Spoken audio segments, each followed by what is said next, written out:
શું તમારું નામ અને શેના માટે થઈને આ વ્રત કરવાનું હોય છે? કાજલબેન હેમાના. અને આ વડ સાવિત્રીનું વ્રત અમારે અખંડ સૌભાગ્ય માટે કરીએ છીએ. અને આ ચોથું વર્ષ છે, આવતા વર્ષે વ્રતનું ઉજવણી કરવાની. શેના માટે થઈને આ વ્રત કરવાનું હોય છે? આ અખંડ સૌભાગ્યવતી માટે કરવાનું હોય વ્રત. અને આ ચોથું વર્ષ છે મારે, આવતા વર્ષે વ્રતનું ઉજવણી કરવાનું. હા, મારું નામ શાસ્ત્રી કમલેશભાઈ જોશી ચોટીલા.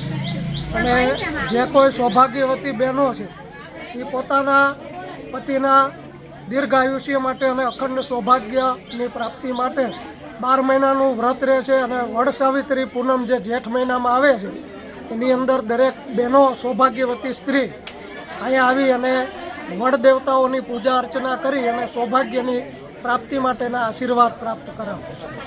આ વડનું કેટલા વર્ષથી પૂજન થાય છે? આ અનાદિકાળથી આ વડ છે એ વર્ષોથી ઋષિમુનિઓ પરંપરા પ્રમાણે આ વડની પૂજા કરાવવામાં આવે.